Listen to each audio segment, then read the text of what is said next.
ونجانا من سوء الضلالة والمحدثات وبلغنا الأقصى الغاية من جميع الخيرات باتباع سنة النبي الأفضل الكائنات الذي اسمه مكتوب في الإنجيل والتوراة ناصح الملال والأديان وقاتل المشركين بالسيف والسنان أشهد أن لا إله إلا الله وحده لا شريك له وأشهد أن محمدا عبده ورسوله الذي لا نبي ولا رسول بعده فيا أيها الحاضرون رحمكم الله أوصيكم ونفسي بتقوى الله فقد فاز المتقون قال الله تعالى في كتابه الكريم وهو أصدق القائلين بعد أعوذ بالله من الشيطان الرجيم بسم الله الرحمن الرحيم يا أيها الذين آمنوا اتقوا الله ولتنظر نفس ما قدمت لغد واتقوا الله إن الله خبير بما تعملون وقال النبي صلى الله عليه وسلم اتق الله حيثما كنت وأتبع السيئة الحسنة تمحها وخالق الناس بخلق حسن atau kama qala alaihi wassalatu wassalam amma ba'du. Hadirin jamaah sidang Jumat yang sama-sama mengharap ridhonya Allah Subhanahu wa taala. Pertama dan paling utama, dengan ketulusan hati dan rasa rendah diri, marilah kita persembahkan kalimat tahmid kehadirat Ilahi Rabbi. Karena berkat pertolongan Allah, berkat taufik, hidayah serta nusrah dari Allah Subhanahu wa taala, sehingga kita dapat melangkahkan kaki menghadiri panggilan muadzin yang pada hakikatnya adalah panggilan dari Allah Subhanahu wa taala dalam rangka menjalankan perintahnya. Salawat serta salam semoga senantiasa terlimpahkan kehadiran junjungan kita Nabi besar Nabi Agung Muhammad sallallahu alaihi wasallam, sosok yang telah sukses mereformasi peradaban sehingga berhasil membawa kita keluar dari zaman jahiliyah menuju akidah Islamiyah. Tak lupa pula pada kesempatan kali ini khatib berwasiat kepada diri kita dan kepada kita semua, hendaklah kita tingkatkan ketakwaan kita kepada Allah Subhanahu wa taala dengan sebenar-benarnya takwa. Takwa dalam artian imtithalu awamirillah wa ijtinabu nawahihi wa bittiba'i sunnati Rasulillah sallallahu alaihi wasallam. Menjalankan seluruh perintah-perintah Allah Subhanahu wa taala, menghindarkan diri, menjauhkan diri dari seluruh larangan-larangan Allah Subhanahu wa taala, dan senantiasa mengikuti contoh yang telah diberikan oleh kekasih kita Rasulullah sallallahu alaihi wasallam. Karena Allah Subhanahu wa taala telah mewasiatkan kepada kita selaku orang-orang beriman agar meningkatkan takwa kepadanya. Allah firmankan di dalam firman-Nya, "Ya ayyuhalladzina amanu taqullaha wal tanzur nafsum ma qaddamat lighad wattaqullaha innallaha khabirum bima ta'malun." Wahai sekalian orang-orang yang beriman, bertakwalah kamu kepada Allah Subhanahu wa taala, dan hendaklah setiap jiwa, setiap diri memperhatikan apa yang telah ia kerjakan untuk bekal hari esok, yaitu hari akhirat. Dan bertakwalah kamu kepada Allah Subhanahu wa taala, karena sesungguhnya Allah Subhanahu wa taala Maha teliti atas apa yang kamu kerjakan. Hadirin sidang Jumat rahimakumullah, karena mau tidak mau setiap jiwa pasti akan menghadapi hari esok, yakni hari akhirat. Hari akhirat adalah sebuah perjalanan panjang yang ada awal namun tidak ada akhirnya. Barang siapa selamat dalam kehidupan akhirat, maka dia akan selamat selama-lamanya. Begitu pula barang siapa yang tidak selamat di akhirat, maka dia akan tersiksa selama-lamanya. Maka sudah sepantasnya bagi setiap jiwa yang akan menghadapi hari akhirat agar dia mempersiapkan bekal untuk hari akhirat tersebut. Dalam ayat lain Allah Subhanahu wa taala berfirman, "Wa tazawwadu fa inna khairaz zadi taqwa." Persiapkanlah bekal kalian, dan sebaik-baik bekal adalah ketakwaan kepada Allah Subhanahu wa taala. Karena dengan ketakwaan Allah Subhanahu wa taala juga janjikan solusi dari setiap masalah yang kita hadapi. Dan dengan ketakwaan kepada Allah, Allah Subhanahu wa taala janjikan jalan rezeki dari berbagai jalan yang tidak kita duga sebelumnya. Allah Subhanahu wa taala berfirman, "Wa may yattaqillaha yaj'al lahu makhraja."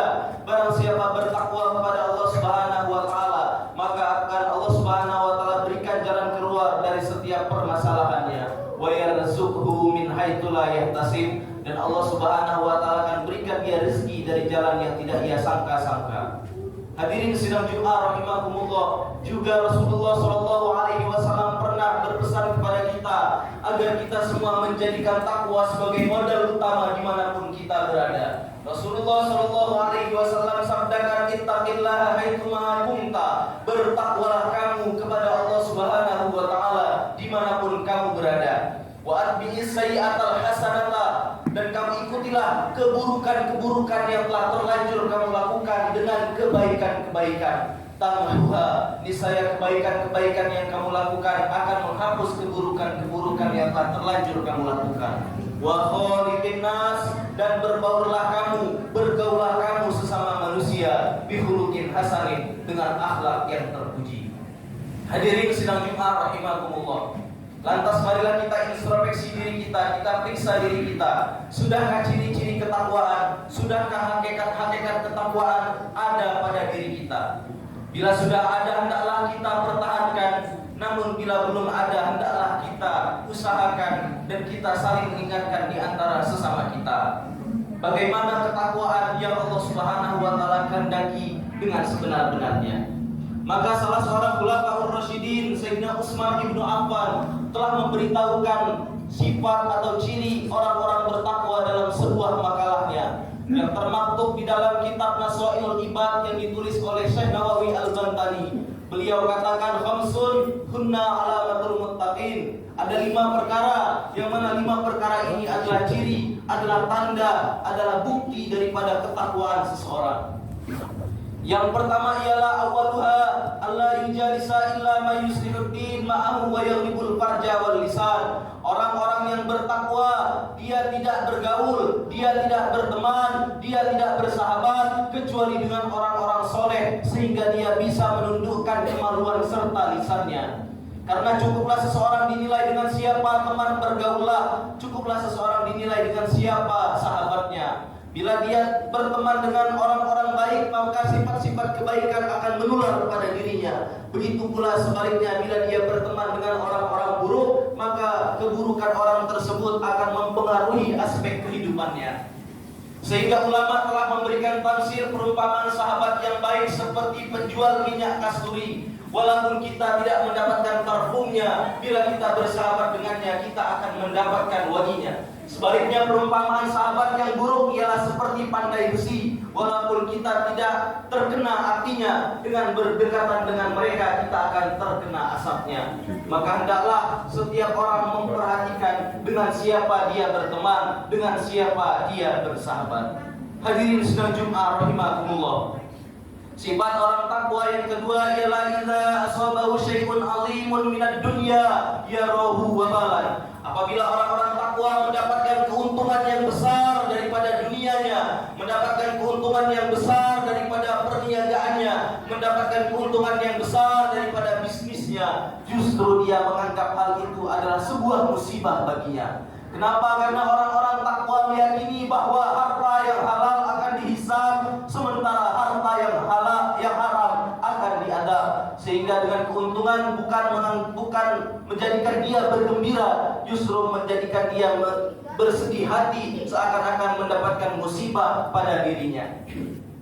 Hadirin sidang Jumat rahimakumullah. Kemudian ciri atau sifat orang-orang bertakwa yang ketiga adalah idza asabahu syai'un qalilun minad din iltamma dalika. Apabila dia mendapatkan keuntungan yang kecil dari urusan agamanya, justru dia menganggap hal itu adalah sebuah ghanimah yang besar pada dirinya. Karena kita tidak pernah tahu amal baik mana yang Allah Subhanahu wa taala terima. Karena kita tidak pernah tahu amal baik mana yang mengantarkan kita kepada keridhaan Allah Subhanahu wa taala.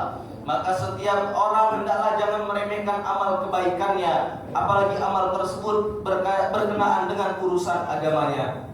Contoh kecilnya, kita pembelaan terhadap saudara muslim kita yang ada di Palestina sepertinya tidak mempengaruhi apa-apa, tidak menghentikan kekerasan yang di sana. Akan tetapi pembelaan kita terhadap Palestina menentukan kelak di mana kita berdiri sebagai pembela agama atau sebagai orang-orang yang membiarkan agamanya dihina.